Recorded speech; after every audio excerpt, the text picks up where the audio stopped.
TVC News, Makodi.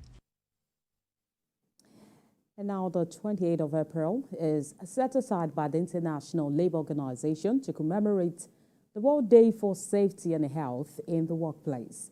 As the global community marks the 2024 edition of the day, safety experts have decried the rise of workplace accidents and the growing trend of unreported cases. Senior correspondent Sharon Ijaso has details in this report. In 2003, the International Labour Organization (ILO) began to observe the World Day for Safety and Health in the Workplace in order to stress the need for prevention of accidents and diseases at work. Could I ask everyone to take their seats, please? With this in mind, I set out to seek workers who have been involved in any form of workplace accidents as a result of non-compliance with safety measures. It was difficult to get information about cases because many unions and activists that should provide data are unwilling or giving abridged information. After much research, I was able to uncover a workplace accident that never made it to the news. The incident claimed the lives of 2 workers in the informal sector. In addition, 2 on-site engineers who wanted to service the roof mast were injured, as well as many others.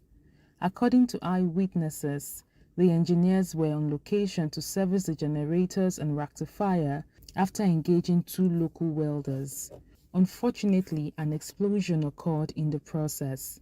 From finding, the owner of the mast is IHS Nigeria Limited.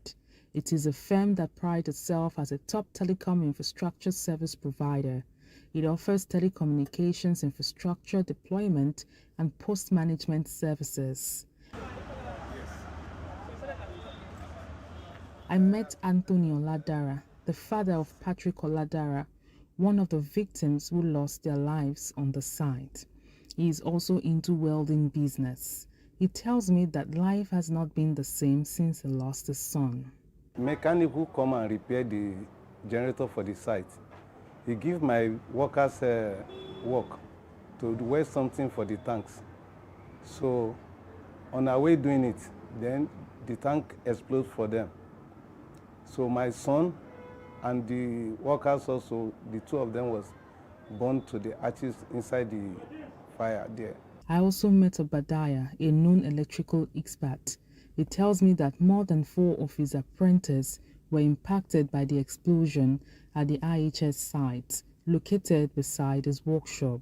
He wants relevant authorities to probe the incident, as he and the family members of other victims have been footing hospital bills. Ishaq Ahmed is one of the injured apprentices.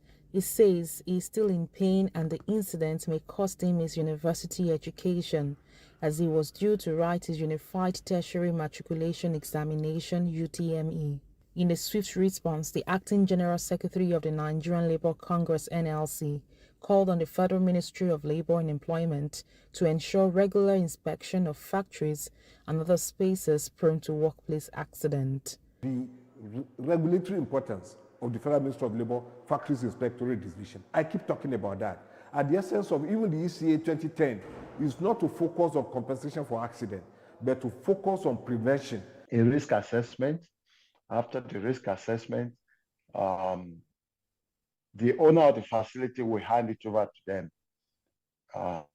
And the workers will accept a job that is a risk-free environment before they could do it. And thereafter, they will commence their job with a job safety analysis.